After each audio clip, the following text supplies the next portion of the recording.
Staying with happenings here in Nigeria, the militant group Niger Delta Avengers claims it has bombed 3 more pipelines in the Niger Delta region.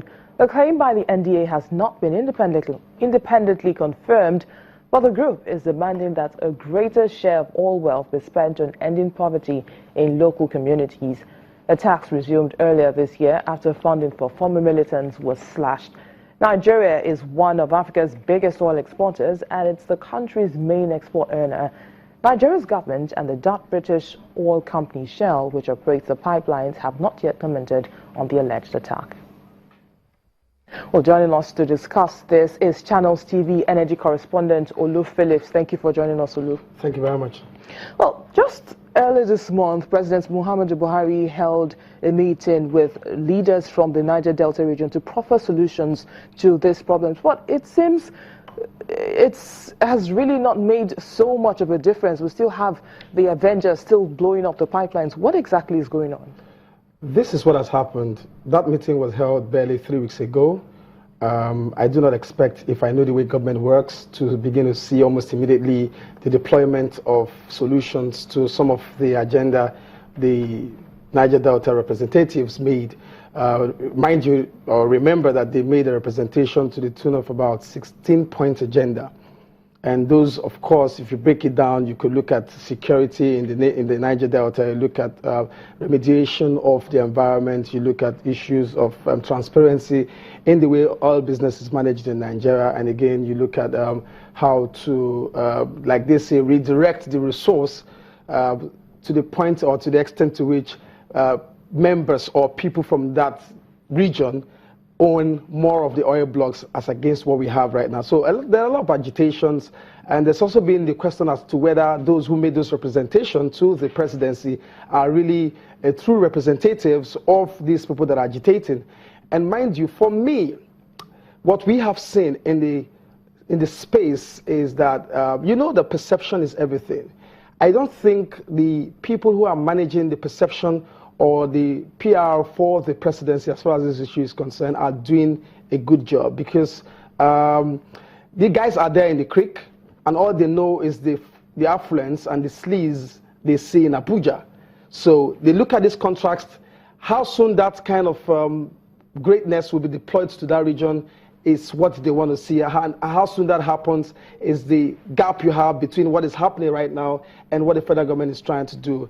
And part of their demand, which I really don't know how the federal government intends to deal with that, is to take off the heavy presence of military. In the last few months, heavy artillery has been deployed to that area. A code has been launched, military-wise, and the presidency has vowed that it's going to crush criminals.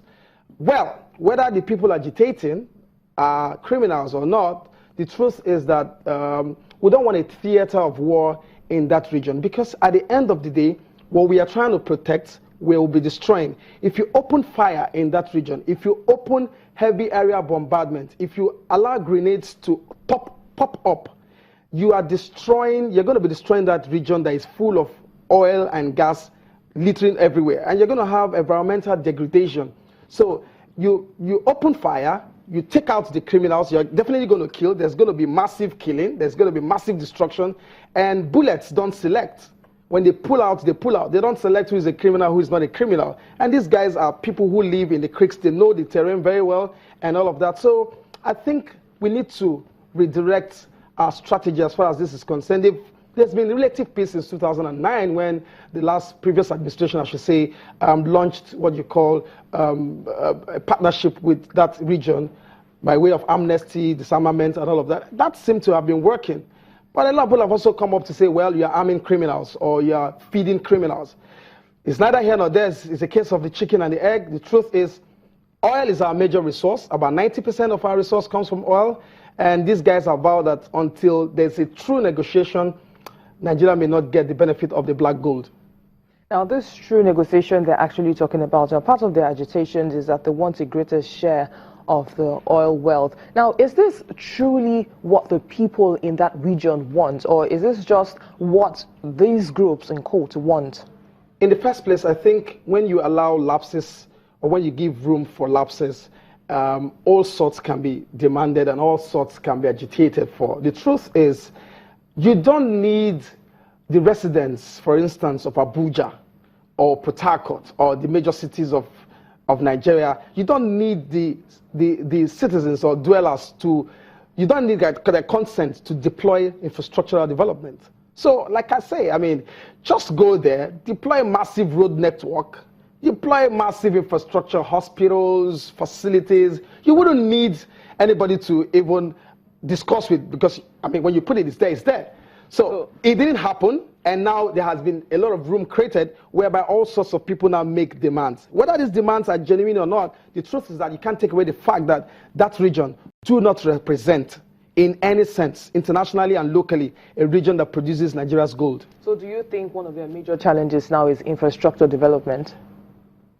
Clearly so, yes. So you think that if the infrastructure is boosted, you think that these vandalisms... It may not be the end.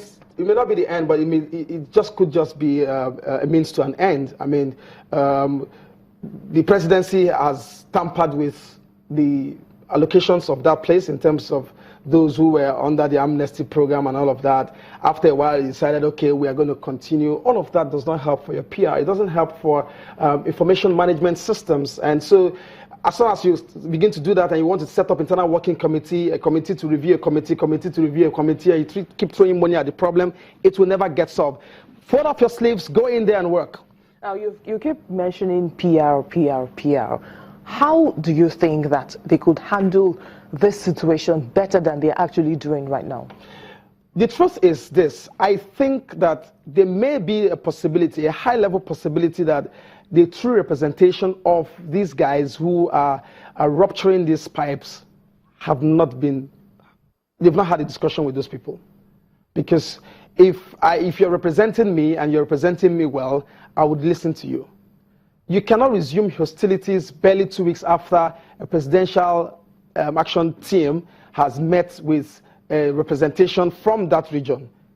And when I mean PR, for instance, 16-point agenda was presented to the presidency. Whether they're going to do it or not, whether the time space allowed to do it or not, it's the discussion. I think the way you manage your reactions to some of those demands will give an impression of whether you want to or not. That's what I'm talking about. If you have a hungry child at home and you give the child an impression that, you know what, daddy's stepping out now, I'm coming back home and you're going to have food. But if you have a hungry child in the home and anytime you ask for food, you say, shut up, you eat a lot, there's going to be a problem. So I think the information management system between the presidency and that region needs to be managed properly. Channels TV energy correspondent Olu Phillips, thank you for your time. Thank you very much. Well, moving on now, the Gambia's President Jammeh has warned his supporters to avoid violence as it could destroy the country. He also called for peaceful campaigning ahead of highly anticipated elections in which he's seeking a fifth term. In a speech broadcast on state media, Mr. Jammeh said the campaign should focus on peace and security and not violence. Most of the major Gambian opposition parties have picked a single candidate, and that's businessman Adama Barrow of the United Democratic Party to run against Mr. Jammeh on the 1st of December. Campaign group Human Rights Watch says the prospect of political change has prompted Mr. Jammeh's government to step up oppression against critics. And the United Nations chief Ban Ki-moon, or over now to Kenya, where an overwhelming majority wants Kenyan troops out of Somalia, where they are battling militant Islamic group Al-Shabaab. And that's according to a survey released by East African firm Twaweza. Kenyans believe the Al-Qaeda-linked group remains a major threat, and just over half of those surveyed say troops should therefore be deployed to the border and not in Somalia. There was also strong support for government attempts to close the biggest refugee camp in the world, Dadaab in northeastern Kenya, which accommodates mostly Somalis. So the survey also found that more than 65% of the people are worried that family members are being targeted for recruitment by militants. Kenyan troops have been in Somalia as part of the African Union Force since 2011.